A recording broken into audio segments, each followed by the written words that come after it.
Today on the LA Food Podcast, I'm your host Lucas Servodio, and in 2023, a bunch of food journalists made lists. Father Sal and I checked them twice, and we're here to tell you which ones were naughty and which ones were nice.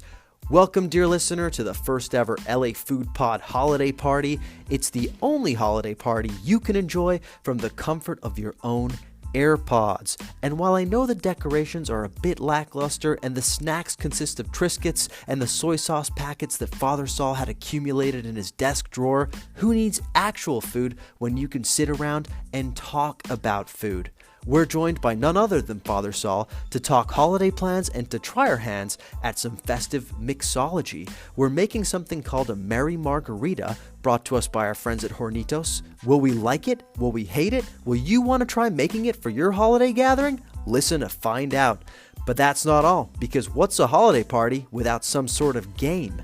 In a game that only makes sense in the context of the LA Food Podcast, Father Sal and I have combed the food lists of 2023 from the likes of the LA Times, Eater, the Infatuation, and more to draft which ones we thought did the best job. It's a deliciously convoluted white elephant of sorts, except instead of gifts, what you get to walk away with is our arbitrary ranking of a bunch of other arbitrary rankings. What's not to love? Finally, on a slightly more serious note, I just wanted to take a moment to wish you and your loved ones a heartfelt happy holiday, dear listener. I saw an article this week by our friend Karen Palmer at SF Gate on the rough year restaurants have had, and I just want to say I hope 2024 brings happier, more prosperous times for everyone associated with LA's food and beverage community. Thanks for being a part of our little LA Food Pod community this year. Here's to you, friends. Without further ado, let's chow down.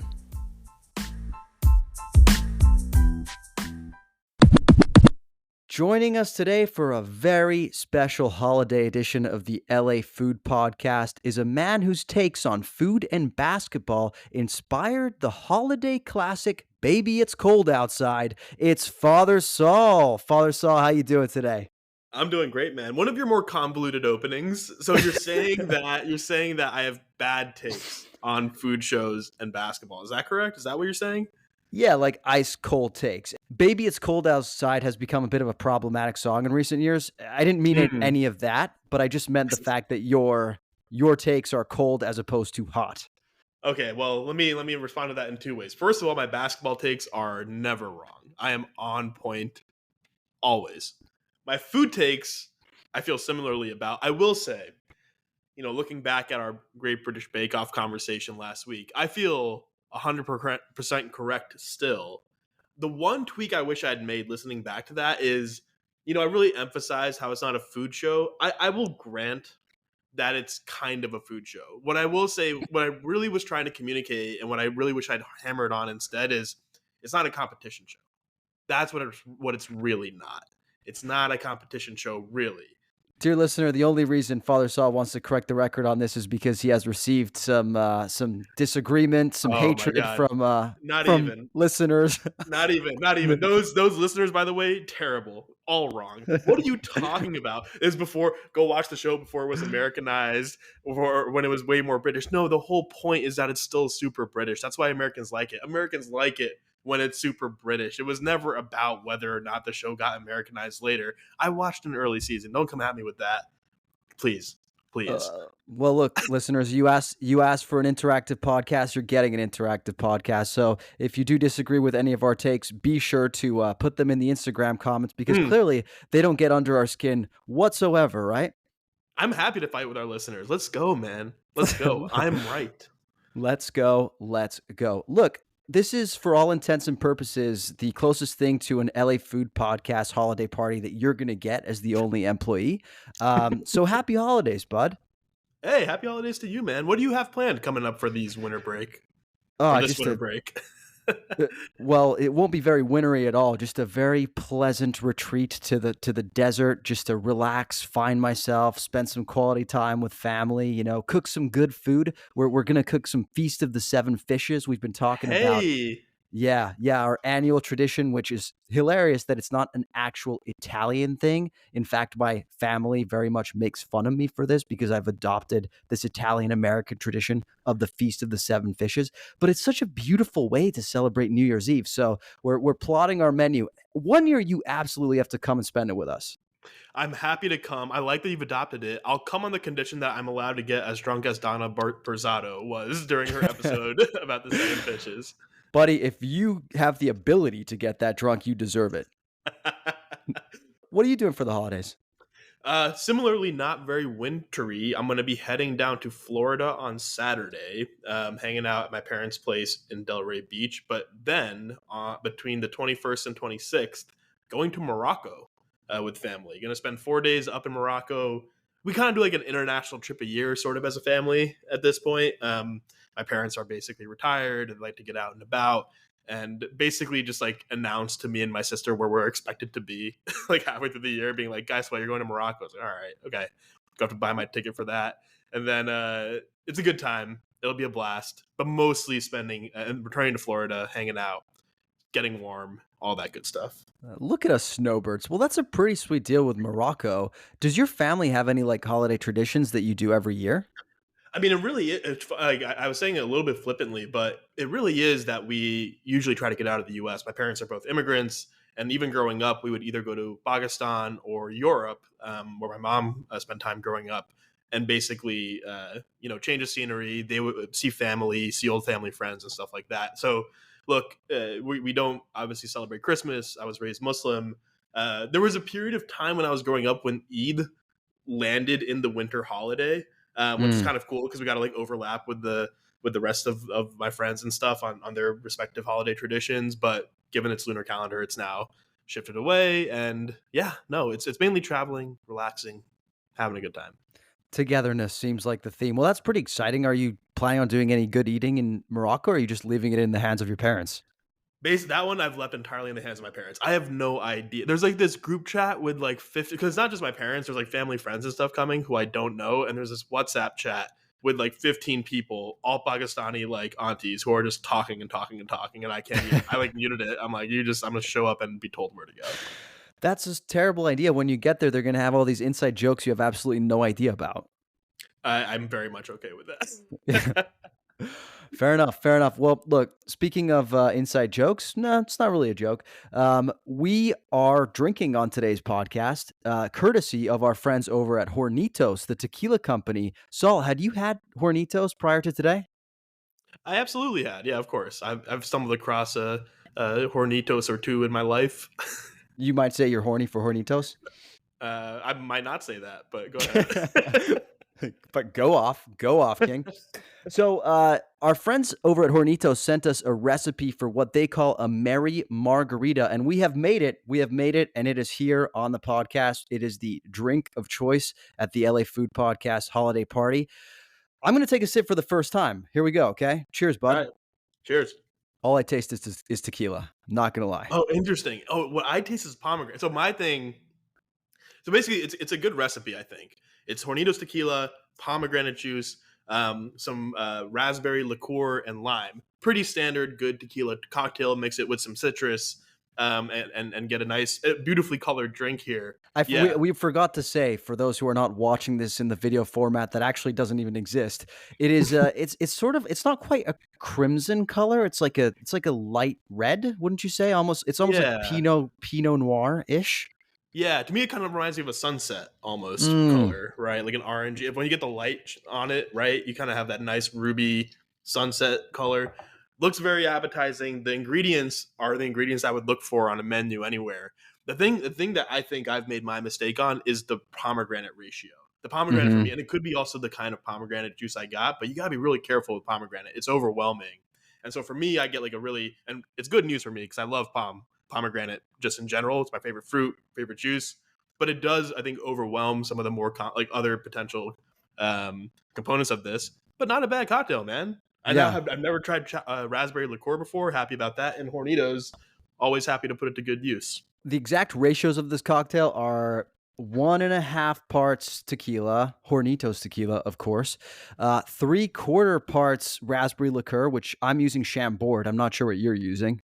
Same. Yep. Chambord, so it's black raspberry liqueur, and 3/4 parts pomegranate juice and half part fresh lime juice. I think the lime juice is an awesome touch in there. I will say I hear you on the pomegranate piece. However, I use Trader Joe's pomegranate juice, which is a little Mhm. bit more diluted, and Yeah. so it's not quite as intense and like syrupy like pom is. Right. So I think I'm not getting that punch you in the face pomegranate flavor. I'm getting more so like a slight hint, a slight sort of like, hey, I'm back here, but it's not like in your face by any means. So maybe that Interesting. maybe that was your mistake.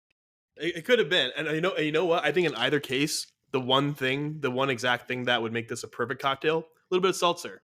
Bit of seltzer, Yeah. I think, would elevate the whole thing. Yeah, you like a little fizz in your cocktails? Mm-hmm. Yeah. I sure do. Yeah, and it kind of almost becomes like the seltzer almost becomes the medium by which everything else mixes together. I know very little about cocktails, but this is not a bad one. And Yeah. thank you to Hornitos. Okay, we're gonna play a little game though, with our tequila, which is I'm gonna have a list in my mind when we do our selection of the best lists of the year. And if you pick that list, you have to take a shot and vice versa. The entire list No, verbatim. no, no, no, no, no. Okay, so here are the rules, okay? Basically, I have a list in my mind, right? One of the Uh huh. lists out there that have been published in 2023. Yep. Now, if you select that in the draft, that specific list, let's use this list as an example, right? Like the Infatuation's list of best chicken sandwiches in Los Right. Angeles. Right. If you say it, you have to take the drink, okay? Okay. All right. And Fair. I vice feel like this versa. is. Yeah. Yeah. Yeah. You I feel take like one it's in not your. gonna happen, but yeah, this is a good game. This is a good game. I like it a lot. I But feel I'd I be feel like this surprised. will happen because there's clearly some lists out there that are winners. It's true. Well, I'm excited to dive into this conversation generally. Our whole podcasting of like over the course of the year has been building to this moment as we've talked repeatedly about lists and reviews and how to judge restaurant, like how writers and outlets pull together lists of restaurants.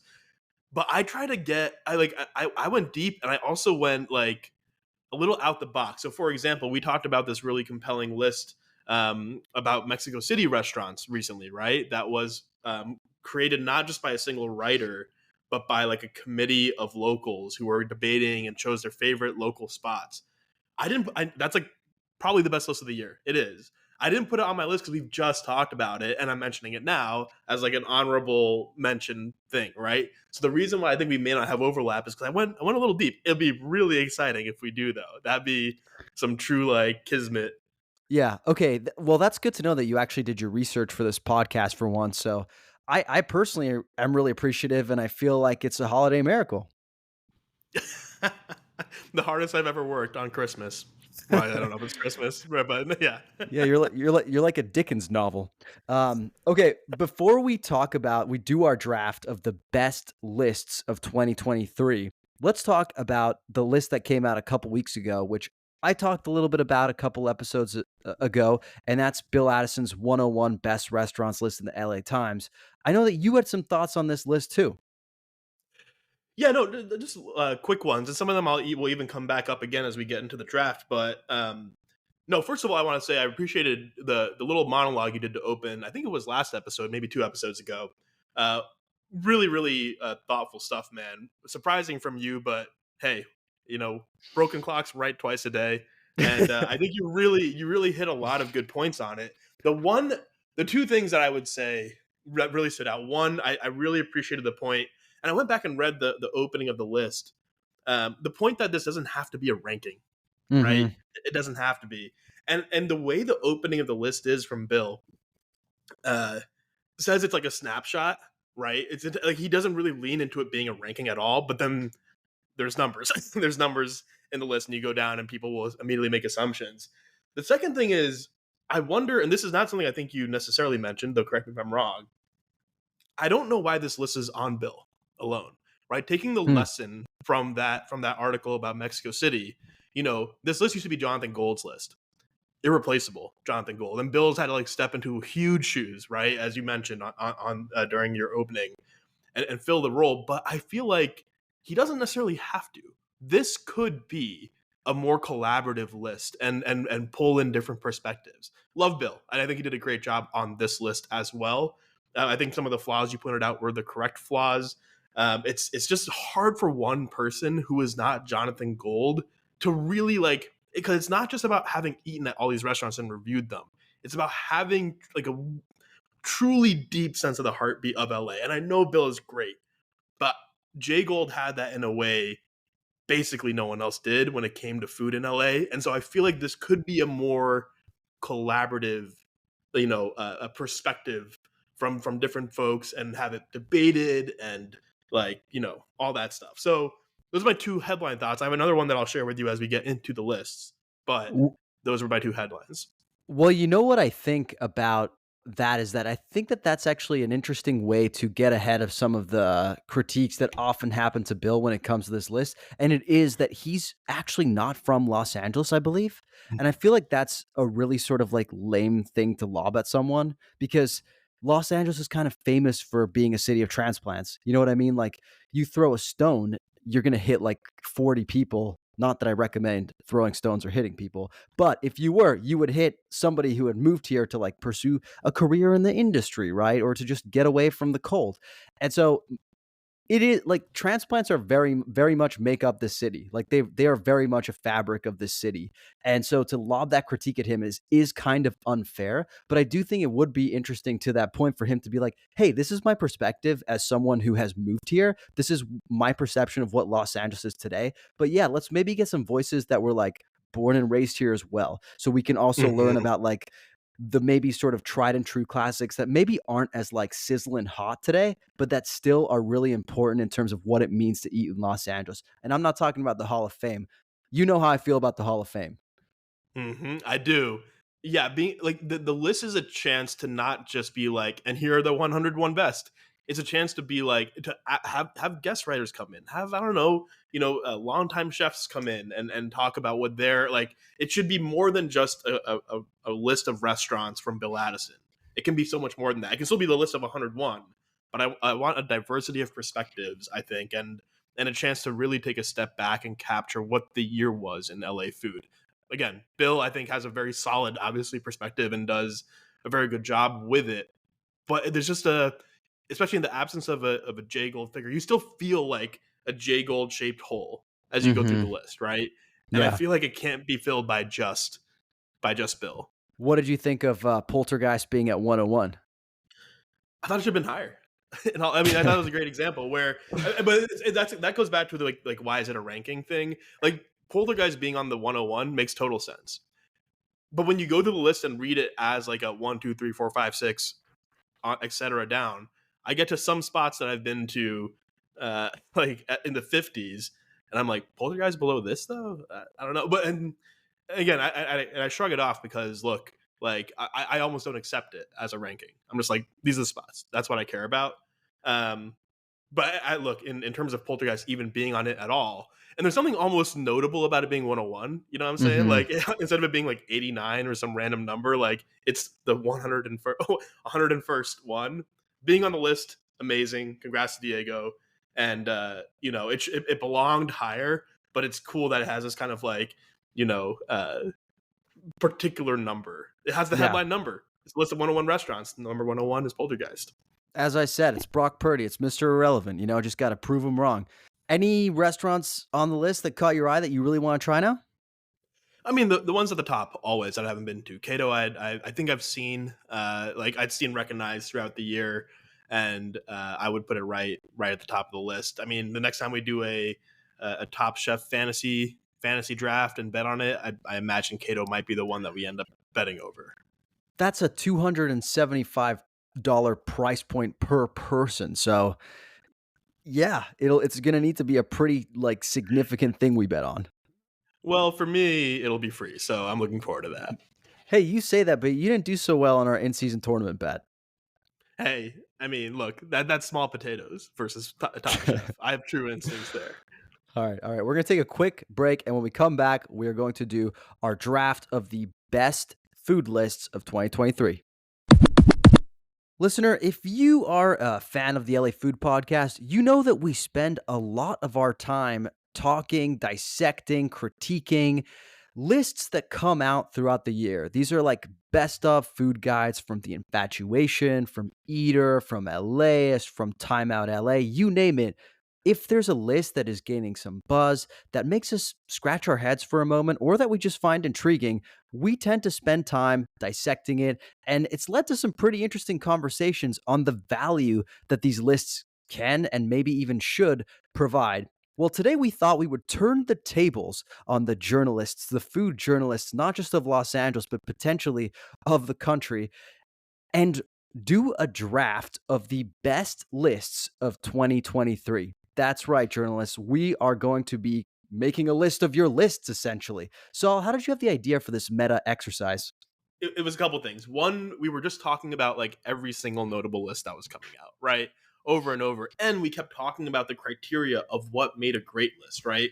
And we were like, and some would do it right in some ways, some would do it right in others. Some we felt really missed the mark. And we like to draft. We like to like gamify this podcast a little bit.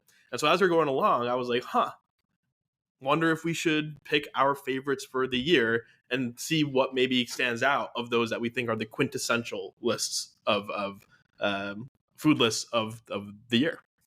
So, when we think about what makes a good list, when we think about what makes a good draft pick, let's say, for the purposes of this game, what criteria are you taking into account? Well, one is I want a level of uniqueness, right? I want it to be so. For example, they're like a pretty standard like hot restaurant in LA or Hmm. most essential or where to eat if you're new in Los Angeles. They have the same restaurants over and over and over again. I want something that stands out and offers something a little bit new and a different perspective. I want to learn while I'm reading the list. I want to get inspired and like jot some places down as I'm going along and reading, and I want to be entertained a little. I want to be like, oh, this is a creative take on it. And finally, I want to understand the rigor behind it to some extent. I want to Hmm. see that like something was tried and like someone tried harder than just like collating all the knowledge they have from I don't know reading other lists and like overlapping the restaurants into a new kind of like whatever smorgasbord of other restaurants that everyone already knows are good and I've seen 25 other times on a list. I want to see a little bit more depth than that. Hmm. Okay, I think we're on the same page here. I think I went also with I took a little bit of the infatuation approach as well, which is obviously different publications sort of have different mandates when they're writing their lists. Some are like just designed to be highly utilitarian, right? Like what is the need here that diners have and how can we use our list to best meet that need, and some places do it really well, and I feel like there was some lists out there that served some hyper specific needs, and so I felt like that deserved recognition. And then yeah, I Hmm. agree with you. I think there's something to be said for not just unique lists, but yeah, lists that are really additive to the entire conversation. They're not just like updates or variations on a theme. It's literally like maybe a category you have never even thought about. Sometimes the author really matters. It's the messenger for the lists that makes it special. So I think that's what you'll see in mine. Look, because I'm a magnanimous, generous host, I would like to afford you the opportunity to draft first. I appreciate it. My first, so I want to, the order I'm going to go is going from large scale and narrowed down to local. And so my first list um, is actually one of my really, like, obviously one of my very favorites that stood out this year, and a both in terms of like just simply the design and production of the list, and also the information it offers is one I get excited about, even though it is an annual list, and it's Eater's Where to Eat in 2023 worldwide. So Eater pulls together, I think it's 10 cities across the world that they dub as culinary destinations for the new year. I'm sure other outlets do this. I know other outlets do this a little bit, but I trust Eater more in some ways, and I really appreciate the perspective they offer on places like Asheville or Guatemala City or Dakar. And it's one of those lists that gets me jotting down ideas for lads trips that we plan every year, guys trips that we plan every year, and just makes me again inspired to think about where we might go next and what I might want to experience next when it comes to food. Wait, so you said they collate the lists of basically like the top markets. Is Asheville a top market? No, I don't think they collate the list of top markets. I don't know actually the full process behind this list. I was trying to go through and read if they fully describe the process. But between the combined knowledge of eater editors, I guess, and whatever research they do, they pull out places that I think are not on the radar currently as food destinations, and they actually try to define or identify what might be next. So it's the opposite of saying like, Mm. hey, everyone's going to Mexico City already. We're not going to put Mexico City down again. I think they're trying to say like, hey, you might not know that like Calcutta in India is actually emerging as a food destination, or Albuquerque is emerging, or Sardinia in Italy is emerging. Hmm. And so that's and like instead of going to Rome or the I don't know that what's Paris. it called, Florence, Paris, Florence, whatever, check out Sardinia. Maybe you haven't never Hmm. even tried it. So I think that's what I like about this list, and that's not a list of destinations that I'm familiar with typically that they lay out. Are there any spots or any destinations that really piqued your interest? I mean, funny enough, Asheville is a place that my parents actually bought like a property in recently, and they were talking about how much they liked it over the last couple of years. And I was like, all right, Asheville sounds kind of cool. And then next thing you know, Eater has Asheville on their list of top destinations, and I'm like, hell yeah, definitely got to go.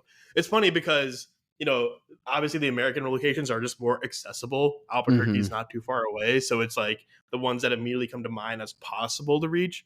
Um, but there is like, I mean, I don't know if I can make it to Guatemala City, right? That'd be fucking dope. We like traveling to Latin and South America. Maybe that'll be a thing one time. Fair enough. Fair enough. Okay, that's a good pick. I'll give you that. That was unexpected, and I'll let you know. I don't actually have. There may not be any Eater on my list, so I'm glad we gave Eater some shout outs because they do good work. I'm torn on my first draft pick because I feel like you're going to shame me for this pick because I feel like you think it's obvious, but I just genuinely think that the best list that came out this year was the best restaurants in Mexico City 25 essential dishes to eat. I think that was the best list that came out in 2023. No, I'm not going to shame you for it. The only reason I didn't include it is because we just went so deep on it, like what, 2 episodes ago. And so we talked about it so much. I didn't want to replicate. Given we only have five picks, I want to go for something new. It's absolutely one of the best lists of the year. And really what stands out about it is the process, right? Mhm. The process of selecting those restaurants and what they were going for and their criteria is something I'd love to see more of in different places as well. Yeah, and if I didn't mention it, this was the list that was published a couple months ago, November 14th, in the New York Times Style magazine. And, the reason I picked this is really also to give the reporter their flowers. I feel like I'd like to recognize the work that they did in putting together this list, in putting together the process, the panel of people and experts that they talk to really uncover or to actually just shed light on these gems that don't need uncovering to people in Mexico City, apparently, but to everybody who relies on the same old lists of where to eat in Mexico City. I think this kind of blew my mind because I'm definitely someone who has relied on other sources lists. So shout out to Deborah Dunn and all the other people who put together that list. All right, it's time for pick number 2, your pick number 2. My number 2 pick is the LA Times Hall of Fame restaurants. Yes. Drink. Oh, really? Yeah, yeah. I knew it. I knew it. I knew that you were gonna in some way, shape, or form use this as a way to shame me, and you didn't help your case when you just kept reinforcing it in the last segment. Well, okay. So the Hall of Fame, I obviously there's the 101 list which we discussed. The Hall of Fame is different. In the opening of the Hall of Fame, Bill Addison writes, among our region's profound dining possibilities, a handful of restaurants become so entwined in our culture, so much a part of what it means to eat and live in Southern California, that they surpass the notion of annual list making, and they have a place of honor of all time. I think, and when we actually discussed this idea with the world's 50 best, because when you reach number one on the world's 50 best, you are no longer, I think, eligible for the top list, or certainly can't be number one. I think you might not no longer You're beat not the list. eligible for the list for List, I yeah, think like I think like maybe ever, but at least like 5 years or something like that. right. And I think that's look for the world 50 best is a different scope and a different idea. For LA and LA Times, I think it's a great idea. I think this is a great idea for a list, and I think it started in 2019 when they did the inaugural Hall of Fame class with Bill Addison. You made the point in your opening monologue about the LA 101 that you didn't like this because you'd want to see how these restaurants continue to stack up on the list, or whether or not they deserve to be on it over time or fall off, etc. All fair points. But I do think there's something to be said about a restaurant that has become so ingrained in the landscape, that even, and for example, like they belong on the Hall of Fame even if they close, right? Yeah. Like it's important to have a historical document about what restaurants survived, like continue to serve and represent Southern California and Los Angeles over time. And the only thing I would want made differently about the Hall of Fame list is that it's more prominent and where people are reminded over and over about the Hall of Fame. They should have a fucking building like enshrining the LA Hall of Fame restaurants, in my opinion, because it's history. It's important. Yeah. And I'm excited to see which restaurants continue to get onto it. I also think this is also primarily a Bill Addison driven list. There's a couple other entries there.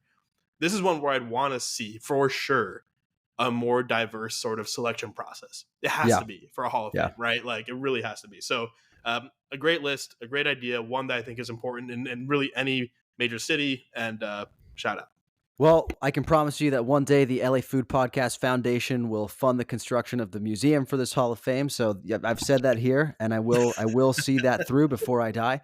Look, this is a fine take. Okay, I just think that the Hall of Fame, as I said a couple podcasts ago, I just think that it does some restaurants dirty, because I genuinely think that like Gîte Lada could still be in the top 10 to 15 restaurants in Los Angeles, and I feel like, to your point, I don't know how many people are reading the Hall of Fame because it's kind of hidden. It's kind of out of the way. So to me, it's really just a disservice to a restaurant like Gîte Lada and a couple of the other spots on the list. But do I think that restaurants like that deserve to be enshrined and memorialized in some way, shape, or form?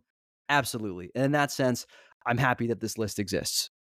Yeah, it's really more a marketing issue than anything. It's more like a, hey, let's draw attention to the fact that like LA Times restaurant critics have done the work of pulling together like these particularly important spots, and we should be paying attention to them as much as possible, even more so than an annual list.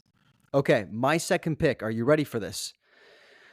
I'm getting weird. Well, not weird. I'm just going a little bit off the beaten track to a publication that I don't know that we've discussed on the podcast before, and that is LA Taco. Okay. LA Taco put out a list of the 13 best pupusas in Los Angeles by an LA Salvi. And this list was pretty amazing because pupusas are one of those foods that are everywhere in Los Angeles. I would argue that there are probably as many pupusa stands as there are taco stands in the city, especially in like certain pockets of the city. Yet I feel like, can you off the top of your head name like 10 to 15 like famous pupusa stands the same way you can taco trucks? I can't. Not unless you're talking about the Go Get 'em Mart at the corner of Portia and Sunset Boulevard, where we would often go. Yeah. No, I feel like that's the thing, right? With pupusas, like people have their local pupuserias, right? But it's pretty cool to have this list, which breaks it down neighborhood by neighborhood to like, the vendor at the corner of Olympic and Pico, like literally that specific.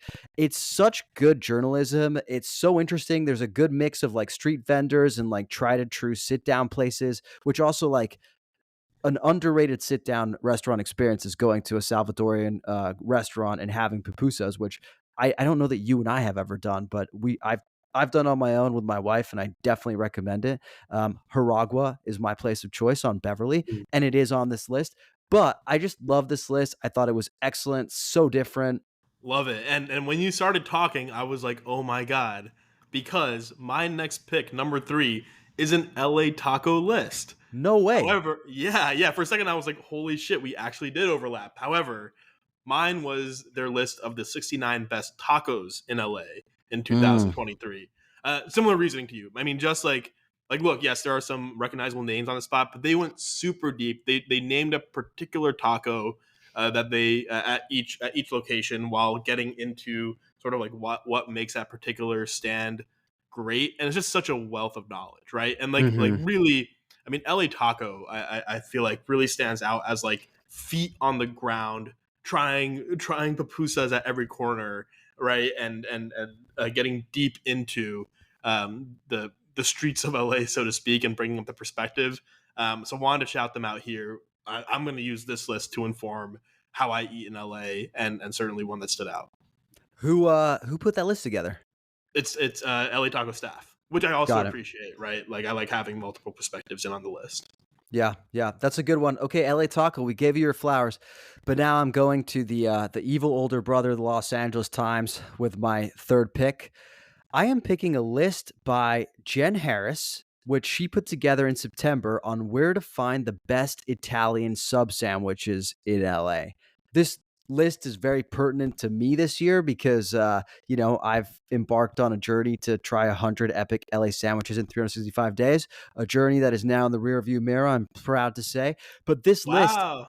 thank you very much, sir. Yes, this list definitely informed a lot of my picks, and I was really impressed with the sort of like depth and geographical diversity with which Jen Harris put together this list. Yes, there's like tried and true places like base cities on here, right? That everybody's heard of, and there's sort of like the more new school cool places like Bodega Park, right?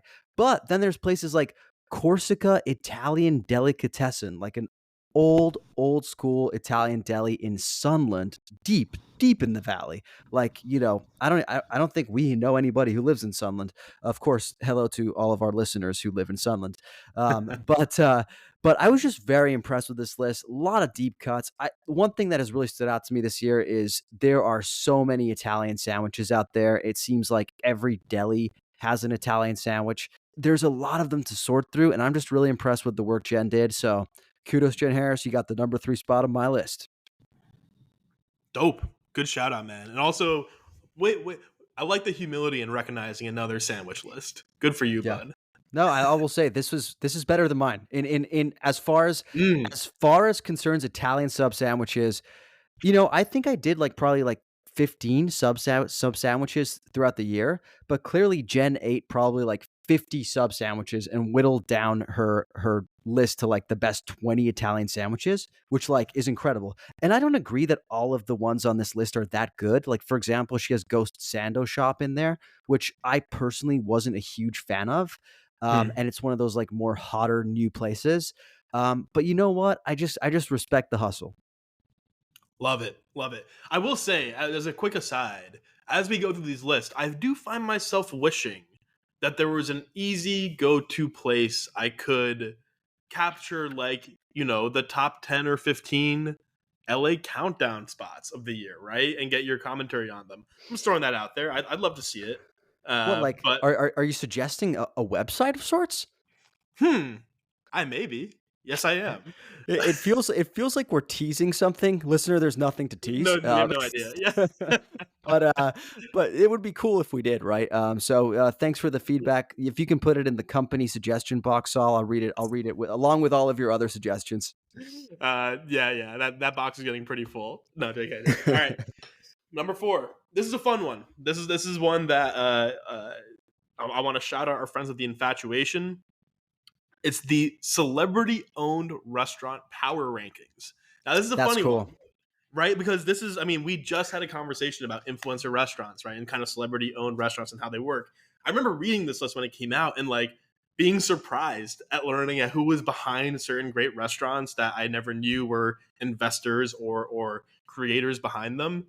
And it's just kind of a fun thing for the LA landscape in particular. This is celebrity restaurants in LA, and just seeing the different kinds of models and levels of like fine dining to casual and what different celebs have tried. It's just a fun little list. It's not going to like reshape. Probably not going to revisit this list for how I eat, but in terms of like a little snapshot of LA, I thought it was a fun list and a good idea.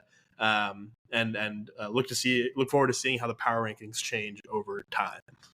No, I like that too because it's as I said with the Infatuation, it's a very utilitarian list. Like anytime you have guests coming out from out of town who are sort of taken with like the Los Angeles celebrity thing, you can look Yeah. at that list and be like, "Hey, which of these restaurants that's owned by a celebrity is actually good?" And it's a list you can use, which I have to applaud our friends over at the Infatuation for. Okay, my pick number 4. We're going over to another publication that we don't talk about as often as we should, and that is LAist. LAist, okay? Hmm. Yep. Friend of the pod, Gab Chabran, does a series called Cheap Fast Eats, in which he goes to a bunch of different neighborhoods and picks like 5 places that are cheap and they're fast, right? Basically, a really accessible guide to exploring a certain neighborhood.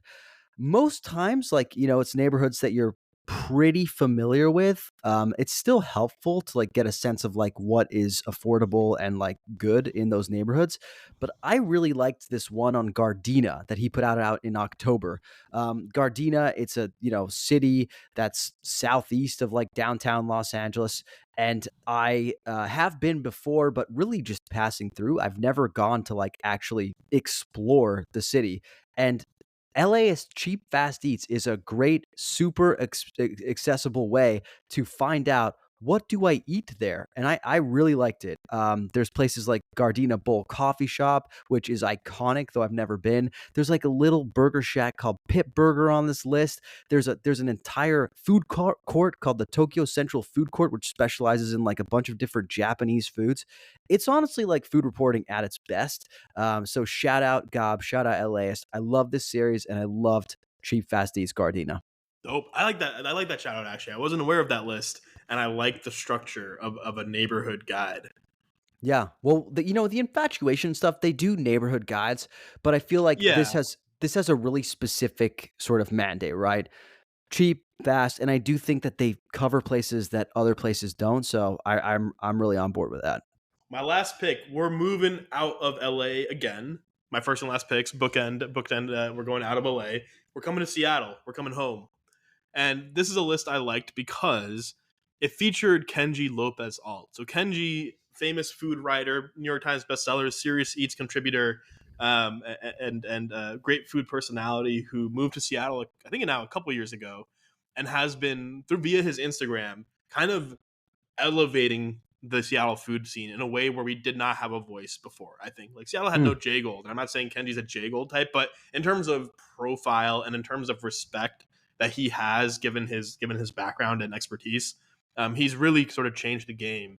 And there's an article in the South Seattle Emerald, which is sort of a an outlet focused more on minority perspectives in the city. I think it used to be even defined as an African American outlet. I think they've now broadened their purview a little bit on that.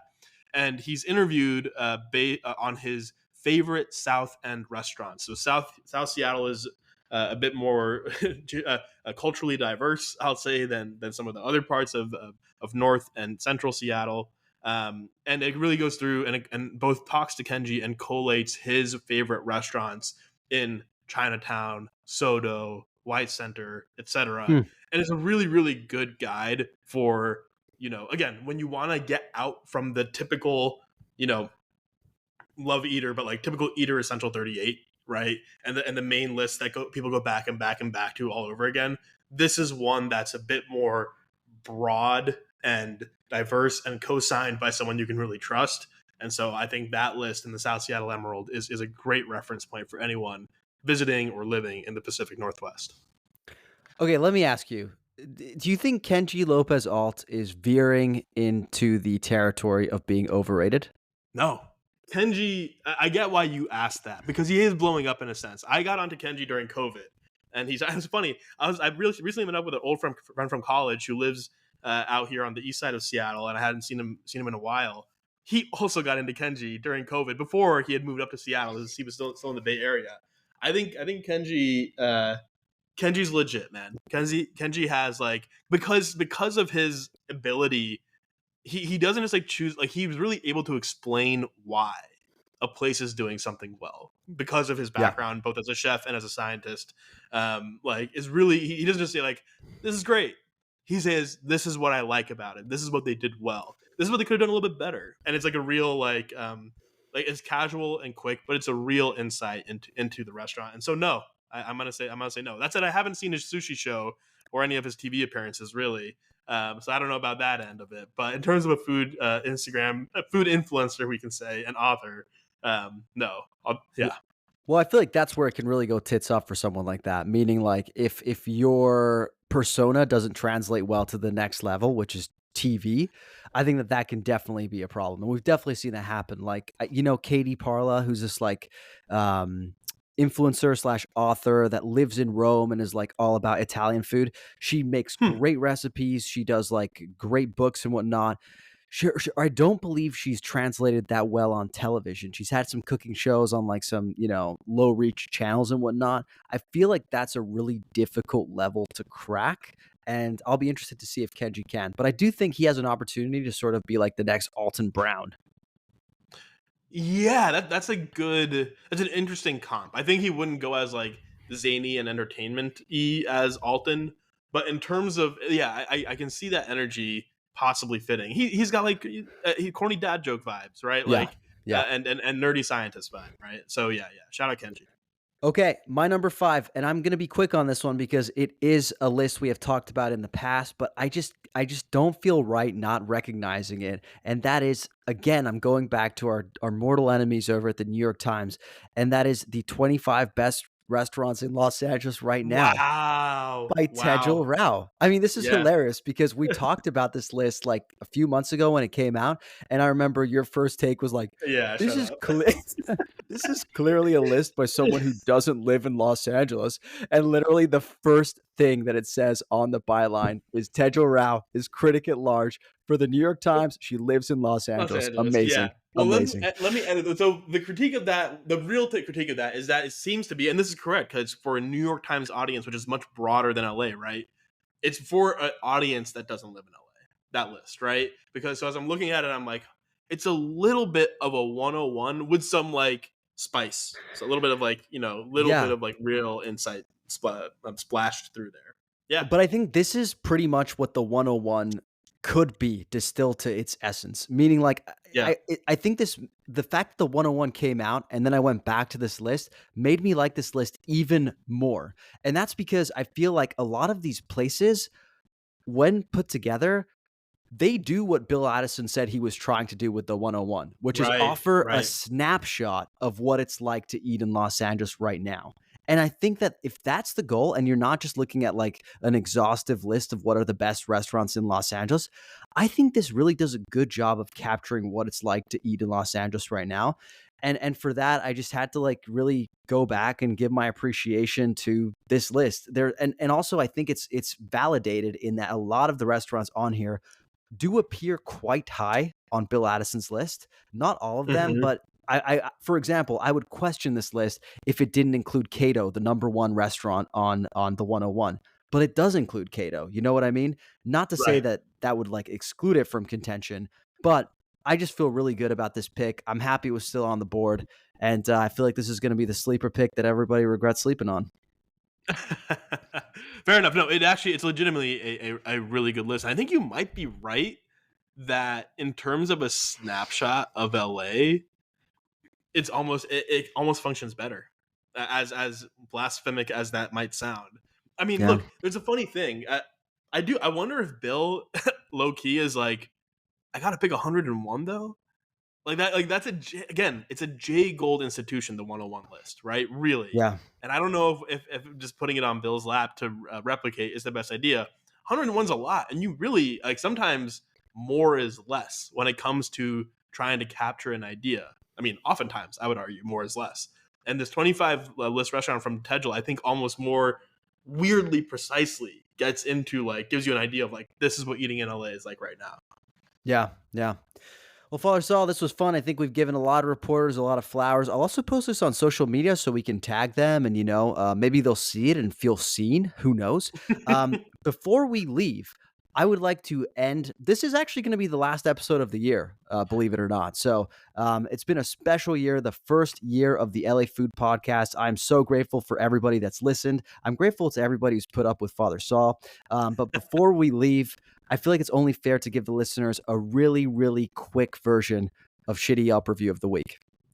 I was thinking even we could have made it. I mean, I didn't tell you this beforehand, so you won't be prepared. I'll do mine shitty Yelp review of the year because it's the end of the year, Oh, baby. okay, Yeah, okay. yeah. All right, this is a real bad one. One time, Emily was out of town. She was in DC, packing up her place there, and Father Saul was doing a little bit of work, having a drink, then having another drink, doing a bit more work, and then not doing as much work and having another drink. little party for myself, right? You know, you live in a one bedroom, you're always like crowded. Girlfriend leaves town, and you're like, you know what? I'm gonna let loose a little bit. Here's what happened. She left her work computer here on the TV stand that we have, which is a little precarious. It's thin. And little sloppily, Father Saul gets up, knocks over the TV stand, breaks the plant that was on it, and knocks her computer off. It hits a metal like piece of our table and breaks. Now, it actually, and literally, you got to imagine, like it was so. It's been quiet in the apartment all day. It was so loud and so stupid, and I'm just like looking at this mess on the floor, and I pick up her computer, I open it, it's just like a black screen with like an error message, and I'm like, holy shit. This is the most embarrassing way to go down. Now, luckily, she was I think she didn't lose any work. She was able to recover the computer. Somehow it all worked out fine. I don't really know how. But it was it literally was the moment where I was standing there being like, I am a bad boyfriend. Goddamn. This is a bad review right here. This is just like you have fundamental flaws as a human being. That's what this is. Yeah. This is deeper than his boyfriend. But let's not worry about that. Let's worry about the other implications. Yeah. Well, I'd say that is a solid. I'd say that's a 1 star just because it wasn't on purpose. 1 star was on purpose, and I'd say 1 star because the consequences ended up not being as bad as they could have been. Yeah. That might bump you up to 1.5 stars, honestly. All right, okay. You got one for me, or are you gonna? Of the year. So listeners might not know this, but I train for marathons, and what this requires is that I wake up super early in the morning. Like I wake up at we're talking 3 a.m. on Saturdays, so that I can pound some granola and let it marinate before I go out on a 16-mile run. Right. My wife wakes up way later than I do. Okay. Because who wakes up at 3 a.m.? That's insane. I will grant that. Right. But one morning while I was awake at, probably 3:30 a.m. or something, I was just out here watching a soccer game on very low volume, not almost silent. Right. It's dark. Right. My wife gets up to go to the bathroom, and which is a normal thing people do in the middle of the night. Right. And, I always when I didn't expect her to be up. So I said something like, "Hey, are you okay?" And she didn't know I had woken up. So she thought there was an intruder in the house. And she screams like I've never heard anyone, literally fear, straight fear. And literally out of panic, I'm trying to calm her down. So I start screaming back at her. I start screaming even louder back at her. And she's just freaking the fuck out because she thinks I'm an intruder who's not only there, but now yelling at her too. It's probably blurry vision. It's the middle of the night. Literally, this could have been an Oscar Pistorius situation. If there was a gun in the house, I might not be alive right now. Jesus Christ. But what a reference. Deep cut right there. But needless to say, that was not my best moment. And since then, we have a rule in the house, which is if I'm up early and I hear her get up, I don't say a word. I'm just quiet. That's it. Damn, I'm enjoying imagining that scenario. That sound I can picture it in my mind's eye. It's very entertaining.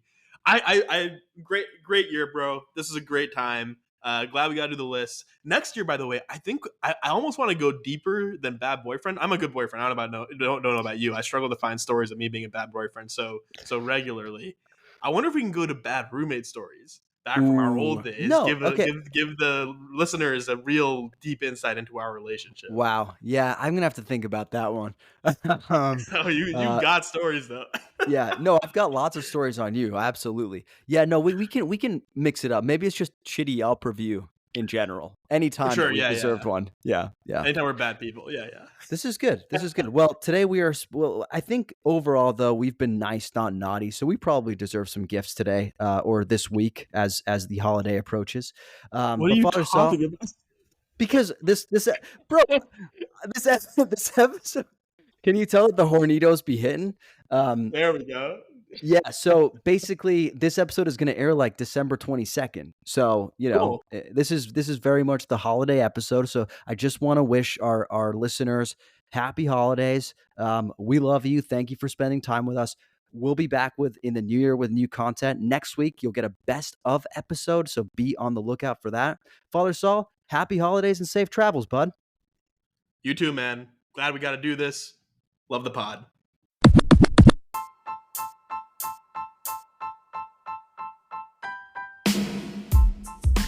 Thanks for listening to another episode of the LA Food Podcast. Thanks as always to Father Saul for joining us this time for a very special holiday party edition. And thank you to you, dear listener, for taking this journey with us in 2023.